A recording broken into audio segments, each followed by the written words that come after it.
Hello, I'm Julie, or Grandma J-Bug, whichever. This is my channel, Dream, Create, Inspire. Don't forget to subscribe, please, and ring that bell. And after you ring the bell, please click on all so you get notifications when I go live or when I upload a video such as this one. We are reading from The Indian in the Cupboard. And we are on Chapter 8, Cowboy. Omri gaped at him. He hadn't thought of this, but, of course, now that he did, it was obvious. No boy who knew the secret could possibly rest until he had a little live person of his own. Patrick, it's not like you think, just something to play with. Of course not. You've explained all about it. Now just let me but you have to think about it first. No, stop. You can't yet. And anyway, I don't agree to you using one of mine. Omri didn't know why he was so reluctant. It wasn't that he was mean. He just knew somehow that something awful would happen if he let Patrick have his own way. But it wasn't easy to stop him. Omri had grabbed him, but he wrenched free. I've got to, he panted. I've got to. He stretched out his hand toward the pile of soldiers. Again, they struggled. Patrick seemed to have gone a bit crazy. Suddenly, Omri felt the rim of the tin plate under his shifting feet. He shoved Patrick out of the way, and they both stared downward. The plate had tipped. The fire slipped off onto the carpet. Little Bear, with a yell, had leaped clear and was now waving his arms and shouting horrible things at them. His roast meat had disappeared under Omri's foot, which instinctively stamped down on the fire to put it out. He felt a squishy feeling under his shoe. Now look, we've spoiled the meat, he shouted at Patrick. If all you can do is fight, I wish I'd never brought you. Patrick looked mulish. It was your fault. You should have let me put something in the cupboard. Omri lifted his shoe. Underneath was a nasty mess of burned stuff, smashed meat, and bent erector set. Little Bear let out a wail. You know, Great Spirit, only stupid boy. Fight spoil good meal. You feel shame. Maybe we can rescue it. He crouched down and disentangled the meat from the mess, burning his fingers. He tried to brush it clean, but it was no use. It was all mixed up with the smelly stuff of the firelighter and stuck with bits of carpet hairs. I'm terribly sorry, Little Bear, he mumbled. No good sorry. Little Bear hungry. Work all day. Cook meat. Now what eat? I chop you down like tree. and to Omri's horror, he saw Little Bear run to where the battle axe was laying, picking it up, and advanced toward his leg, swinging it in great circles as he came. Patrick fairly danced with excitement. Isn't he fantastically brave, though? Much more than David with Goliath. Omri felt the whole thing was going too far. He removed his leg from harm's way. Little Bear, calm down, he said. I've said I'm sorry. Little Bear looked at him, blazing-eyed. Then he rushed over to the chair Omri used with his table and began chopping wedges out of the leg of it. Stop, stop, or I'll put you back in the cupboard. Little Bear stopped abruptly and dropped the axe. He stood with his back to them, his shoulders heaving. I'll get you something to eat right now, something delicious. Go and paint. It'll make you feel better. I won't be long. To Patrick, he said, hang on. I can smell supper cooking. I'll go and get a bit of whatever we're having. And he rushed downstairs without stopping to think. His mother was dishing up a nice hot stew. Can I have a tiny bit of that, Mum? Just a little bit, in a spoon, just for a game we're playing. His mother obligingly gave him a big spoonful. Don't let it drip, she said. Does Patrick want to stay for supper? I don't know, I'll ask, said Omri. Were you two fighting up there? I heard thumps. No, not really. It was just that we wanted to do something that he wanted to do something that Omri stopped dead, as if frozen to the ground. He might have been frozen. His face went cold. Patrick was up there with the cupboard and 2 biscuit tinfuls of little plastic figures alone. Omri ran. He usually won the egg and spoon race at school sports, which was just as well. It's hard enough to carry an egg in a spoon running along a flat field. It's a great deal harder to carry a tablespoon full of boiling hot stew steady while you rush up a flight of stairs. If most of it was still there when he got to the top, it was more by good luck than skill, because he was hardly noticing the spoon at all. All he could think of was what must be happening in his room, and how much more of it would happen if he didn't hurry. He burst in through the door and saw exactly what he dreaded. Patrick bent over the cupboard, just turning the key to open it. What? Omri gasped out between panting breaths, but he had no need to go on. Patrick, without turning around, opened the cupboard and reached in. Then he did turn.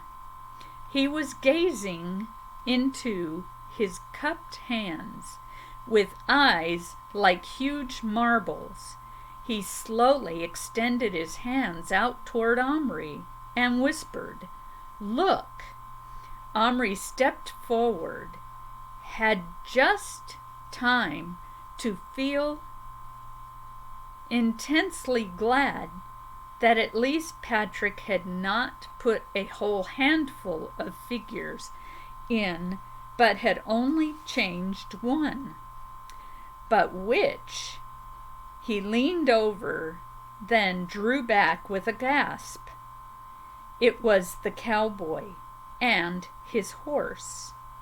The horse was in an absolute panic.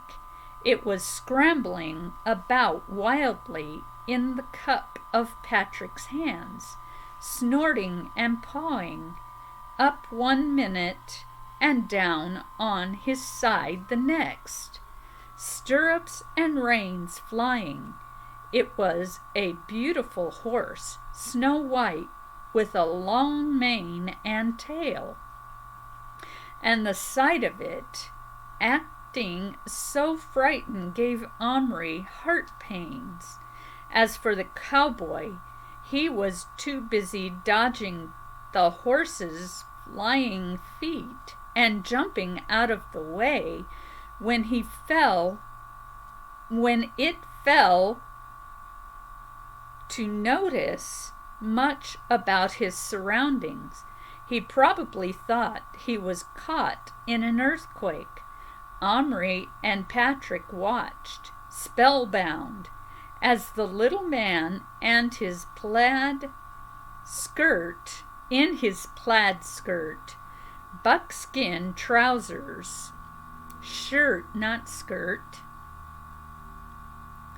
buckskin trousers, high-heeled leather boots, and big hat, scrambled frantically up the side of Patrick's right hand and, dodging through the space between his index finger and thumb, swung himself clear of the horse, only to look down and find he was dangling over empty space. Oh my goodness.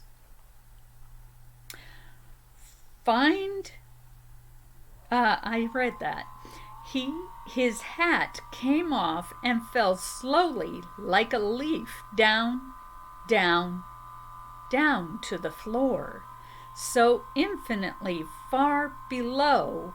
The cowboy gave a yell and scrambled with his feet against the back of Patrick's hand, hanging on for dear life to the ridge beside his thumbnail. "Hold your hands still," Omri commanded Patrick, who in his excitement was jerking them nervously about.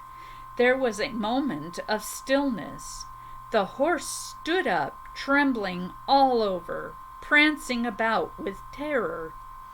Beside his hooves was some tiny black thing. Omri peered closer. It was the pistol. The cowboy had now recovered a little.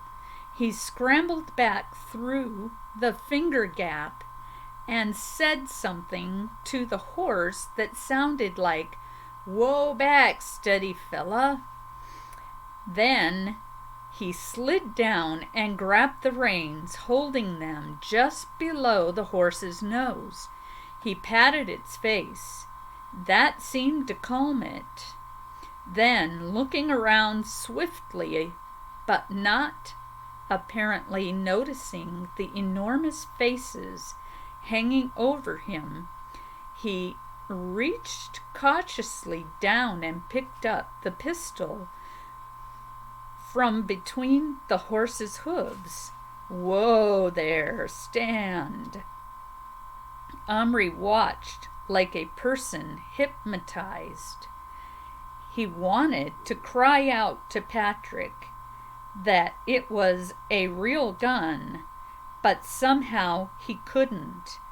He could only think that the sound of his voice would throw the horse once more into a panic, and that horse or man would get hurt.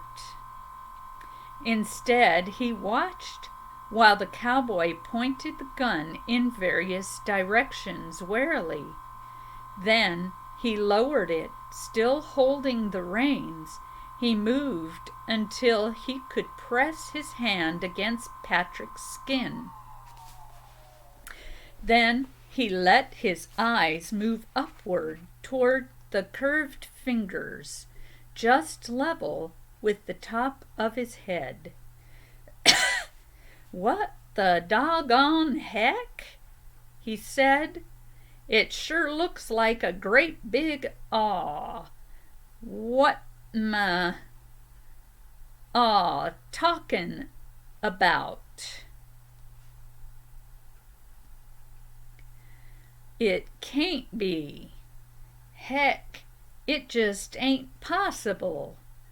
But the more he looked, the more certain he must have become that he was indeed in a pair of cupped hands, and finally, after scratching his gingery head for a moment, he ventured to look right up past the fingers, and then of course he saw Patrick's face looking at him. There was a petrified moment when he couldn't move. Then he raised his pistol. In a flash, "Patrick, shut your eyes." Bang! It was only a little bang, but it was a real bang, and a puff of real gun-smelling smoke appeared. Patrick shouted in pain and surprise, and would have dropped the pair if Omri hadn't thrust his hand underneath to catch them. Patrick's own hand had clapped itself to his cheek. "Ow! He shot me!" Patrick screamed. Omri was not much bothered about Patrick at that moment. He was furious with him and very anxious about the little man and his horse.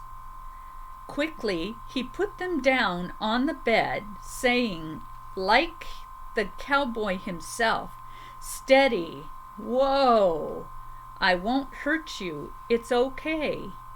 "Ow!" Patrick kept yelling, "It hurts, ow!"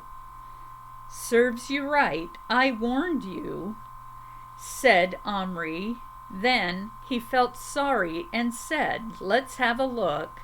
Gingerly, Patrick took his hand down. A drop of blood had been smeared on his cheek, and by peering very close, Omri could see something very like a bee's stinger embedded in his skin. "Hang on, I see it. I'll squeeze it out." "Ow!" A quick squeeze between his thumbs, and the almost invisible speck of black metal, which had only just penetrated the skin, popped out. He shot me," Patrick got out again in a shocked voice.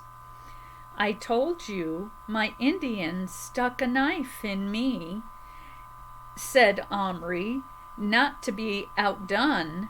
"I think we ought to put him back. Your cowboy, I mean. Of course, not my Indian." "Put him back where?" Omri explained how the cupboard could change him back into plastic again. But Patrick wasn't having any of that. "Oh no, I want him. He's terrific. Look at him now." Patrick feasted his eyes admiringly on the little cowboy, who, ignoring the giants, whom he clearly thought he must have imagined, was doggedly dragging his horse across Omri's quilt as if he were wading through the dunes of some infinite pale blue desert. Omri reached for him determinedly, but Patrick stepped into his path. "Don't you touch him. I bought him. I changed him. He's mine." "You bought him for me. You said you didn't want him." "Well, but the cupboard's mine, and I told you not to use it." "And so what if I did? Anyway, it's done. He's alive now, and I'm keeping him. I'll bash you right in if you try to take him. Wouldn't you bash me if I took your Indian?" Omri was silent. That reminded him. Where was Little Bear? He looked around. He soon spotted him at the other side of the room, busy with his paints.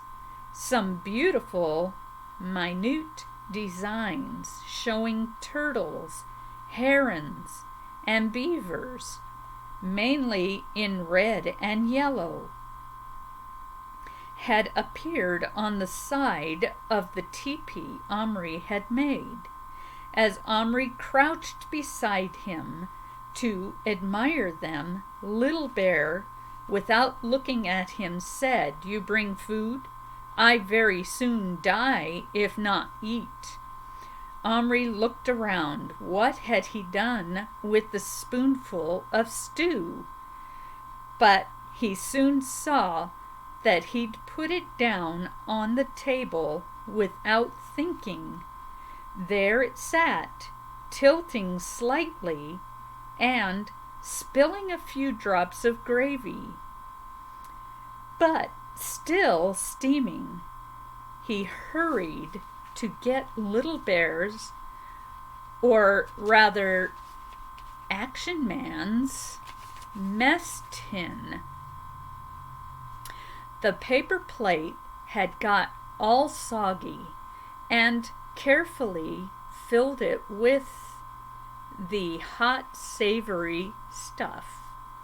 "Here you are." Little Bear stopped work, laid down his paintbrush, and sniffed eagerly. "Ah, good." He sat down, cross-legged, among the paint lids, to eat, dipping some of yesterday's stale bread in as a spoon.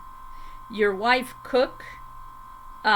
No. Little Bear forgot. Omri not got wife.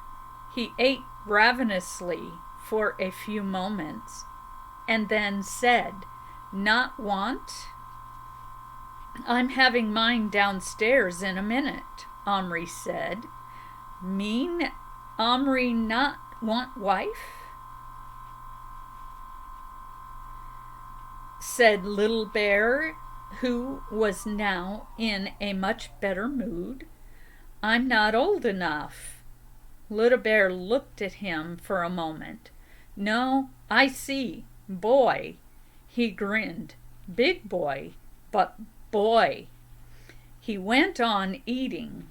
"Little Bear want," he said, finally, not looking up, "another wife." "Chief need wife." Want one. Beautiful. Good cook.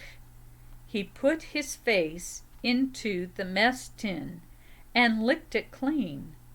Then he looked up with Iroquois' mother find wife for son.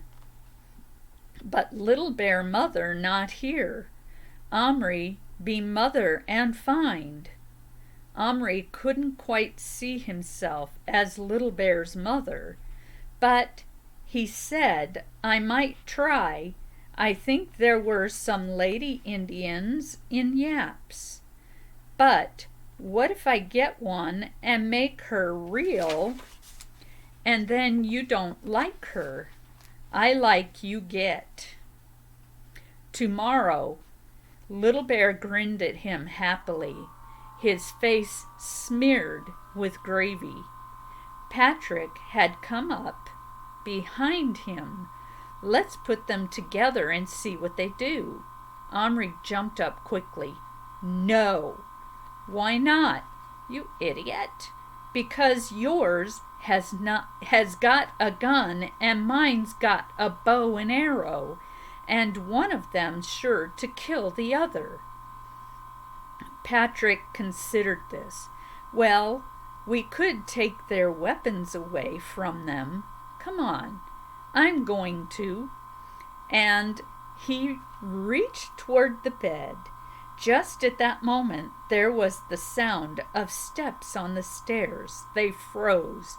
Then Omri swiftly moved the dressing up crate enough to hide Little Bear and Patrick sat down on the end of the bed, masking the poor cowboy, who was still toiling along over the humps in the quilt.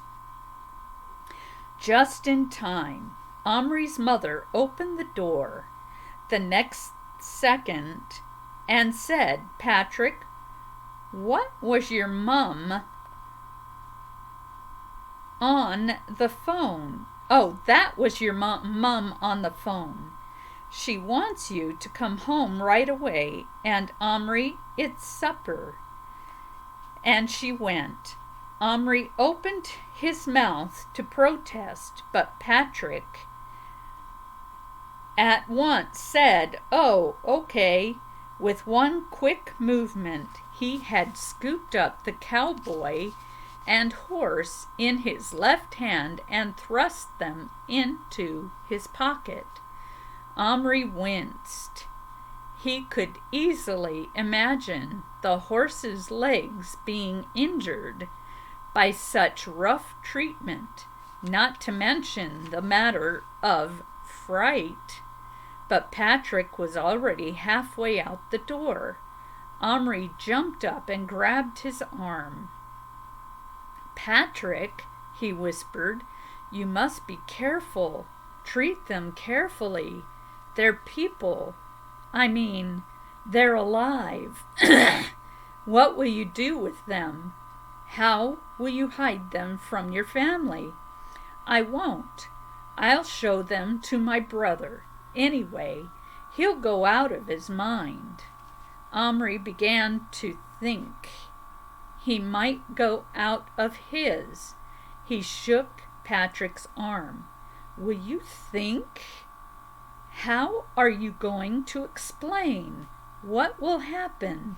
If you say you got him from me, I'll do worse than bash you. You'll ruin everything. They'll take the cupboard away.